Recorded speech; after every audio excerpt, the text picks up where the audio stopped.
It's election season, and the Email Mavens have a candidate to endorse. Want to know who we think ought to win?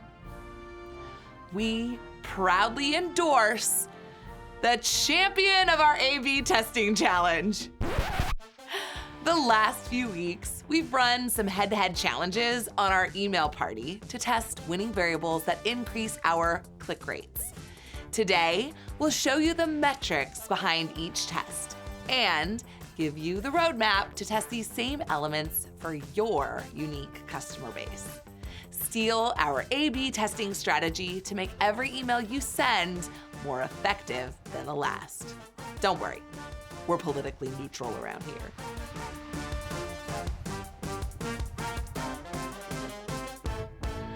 Welcome to the Email Mavens YouTube channel, the place for winery owners and marketing pros who want to sell more wine online by sending better marketing emails. I'm Erica Walter, founder and CEO of Email Mavens, and I am so excited to show you the actual results of our A/B testing challenge. But before I can dive into all these metrics and data, I've got to first remind you about the method we use to run A/B tests, both for our email party and for our winery clients. We use the scientific method to design all our A/B tests. We start with a hypothesis, we design our tests to prove the hypothesis, and then we apply what we've learned so that we can continue testing other things. We on the same page here? How to do A/B tests? Okay, perf.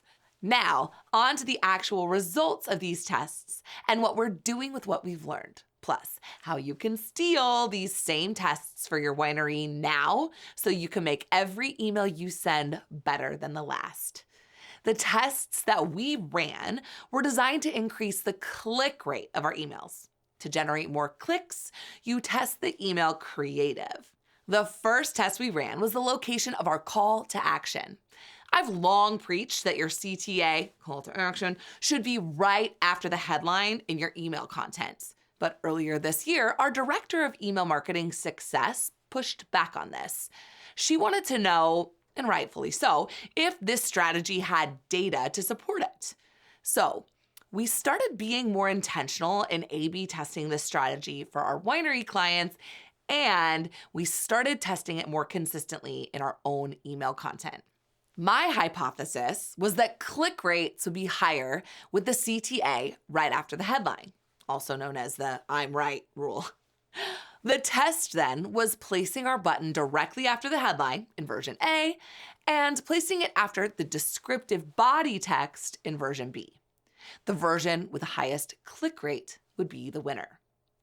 Here's what we found. We tied?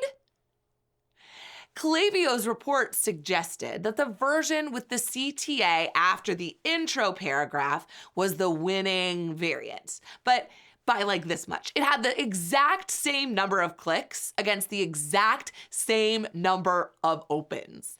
The metrics were skewed because of the successful delivery total, which increased the overall rate, but not the actual click performance. At the end of the day, it was basically a wash. So here's what we're gonna do with what we've learned.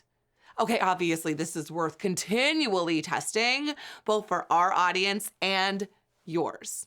As an aside, we subsequently have tested this again for our email party and had a clear winning variant with the CTA right after the headline. I was sort of right. But I would argue that we have some work to do with our click rate in general to make this more statistically relevant. Now, here's what you can do with what we know. Test it. You gotta test it for yourself. Design an A/B test where your button is placed directly under your headline, and then test that versus a version where the button comes after any additional descriptive text. If you consistently find that one outperforms the other, you have a winning formula for your marketing email layouts. And if you find that the version where the button comes after your descriptive text is consistently outperforming the other version, one other thing to think about is maybe you need to revisit your copy core. You want to make sure your subject line, preview text, headline, and call to action Give your customer enough intel to actually want to click your button and not need all that extra descriptive mumbo jumbo. I mean, you could keep it if you want to, but just think about this one for me, okay? All right. Are you ready for our next head-to-head challenge? Next up, we tested animated GIFs against static hero images. Now, if you watched an earlier episode of our YouTube channel, you probably already know the email mavens are big fans of using GIFs to create more engaging email content, both for our brand and for our winery clients when we can. But do they truly outperform static images with our audience? Let's find out. My hypothesis is that animated GIFs will generate higher click rates than static hero images. The test we ran used an animation from our YouTube content versus a still image from that content, both with a play icon to show that they're worth clicking on to get to the actual video. Here's what we found. The animated GIF had a significant lift in click rate, almost 200%. Here's what we're going to do with what we learned. Well, I wanted to go a little further with our testing, to be honest. The animation from this video was pretty juicy, as like a lot of movement and excitement. But would an animation from a video versus an animation of the artwork for the video yield the same results? You know what I'm gonna say? We gotta test it. My hypothesis was that the action shot of me from the video would inspire more engagement with the video content, not just an animation of the YouTube artwork itself. So here's how we tested that.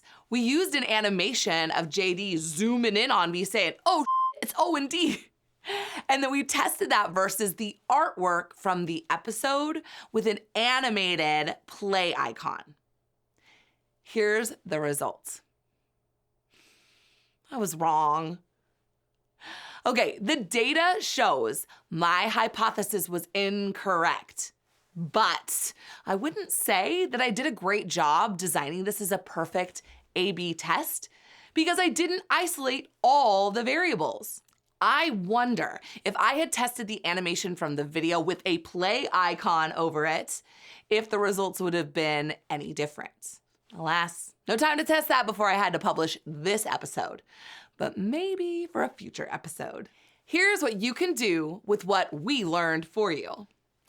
Watch our episode on how to get more clicks with videos and GIFs in case you need a little refresher on how to create animated video effects.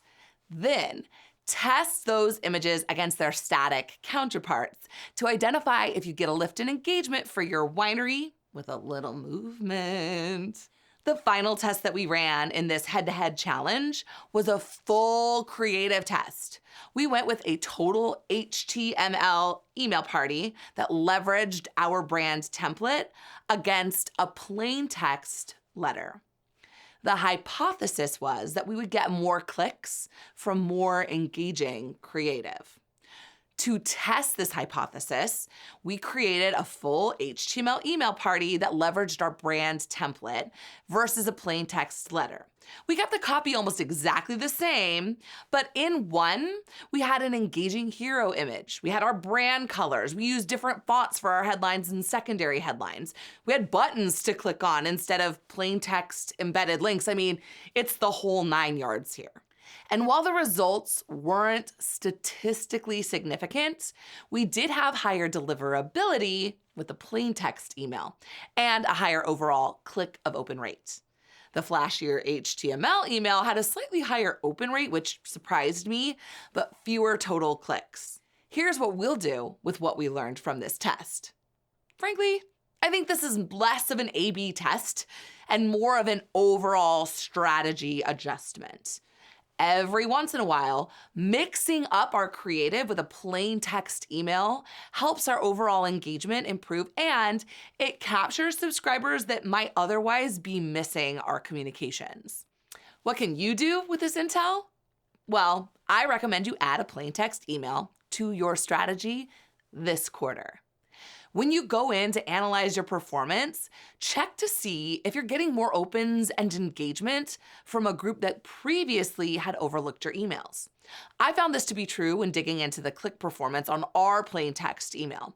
I saw that some names on there I hadn't seen hanging out with me for a while, and that was from the plain text letter version specifically. You might find this to be true for your own brand. Now, it's obvious that there is more testing to be done. Almost every time we tested something, I was like, what else can we test to build on this? The good news is that at Email Mavens, we are always testing. ABT, always be testing. Take inspiration from today's shared creative and results to run your own A/B testing challenge at your winery. If you need even more prompts, you can get our A/B testing cheat sheet via the link in the show description. This handy little download will show you what to test, in what order, to increase your open rates all the way down to your conversions. If you got value out of today's episode, your vote, your like and subscribe, would mean the world to us. At Email Mavens, we believe that every winery can sell more wine online by sending better marketing emails. And now you understand why we've so fervently endorsed our champion, A/B testing. The best way to make your next email better than the last is to A/B test and apply what you learn. So get your hands on that cheat sheet and start testing all the things. Until next week, keep pressing send on your next best email. Did I leave enough suspense? Did I let enough people think I was actually gonna talk about politics? I think so. Now, now on to choking. So, watch our episode on how to get more clicks with videos and GIFs so that you get, damn it, roll it back. Sometimes I don't read the actual script. I think it's gonna sound more natural if I go off script, and then I just sound like an idiot. To help you create some animated video effect images. I'm like so off. Roller.